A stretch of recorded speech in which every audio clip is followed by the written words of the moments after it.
a man after God's own heart. But now thy kingdom shall not continue. The Lord hath sought him a man after his own heart. We hear that about David, a man after God's own heart. And if we're honest, we wonder why. Because when you look at David's life, it wasn't perfect, not even close. He stood before Goliath and said, "Who is this uncircumcised Philistine that he should defy the armies of the living God?" He had boldness, faith, confidence in God. He didn't need Saul's armor. He said he hadn't proved it. He didn't trust in what looked strong. He trusted in God, and God was enough. But then you look at the rest of his life. He ran, he hid in caves, he was hunted, he had fear, and then he fell. He sinned, he took Bathsheba, he had Uriah killed. That's not small, that's serious. So how can a man like that be called a man after God's own heart? Because David never hid from God, that's the difference. When he was wrong, he didn't cover it, he didn't pretend, he didn't act like it didn't happen. He fell on his face before God, broken, honest, real. And when you look at David, you see something else. He worshiped, not halfway, not carefully. He danced naked before the Lord with everything he had, so much that people looked at him and thought, "What is he doing?"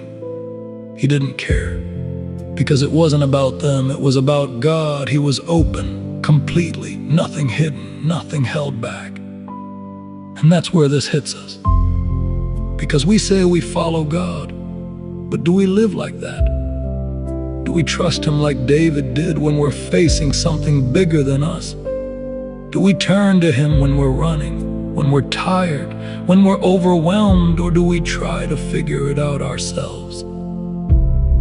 And what about when we fall? Because we will. Do we run to God or away from him? Do we get real, or do we hide? And what about when things are good? That might be the hardest one, because it's easy to cry out when we're empty, but what about when we're full? Paul said he knew how to be full and how to be abased, and in all of it, Christ was enough. So the question is not, was David perfect? Because he wasn't. The question is, where did David go? And the answer is always the same. He went back to God every time, no matter how far he fell. He turned back. So what about us? Do we depend on God like that? Do we trust him when nothing makes sense? Do we worship him without holding back? Do we run to him when we fail?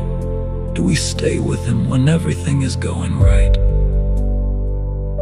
Because being a man or woman after God's own heart, it's not about being perfect, it's about being real. It's about knowing where your help comes from. It's about knowing who God is and going back to him again and again. So the question is simple. Do we know God like David did? Or do we just know about him?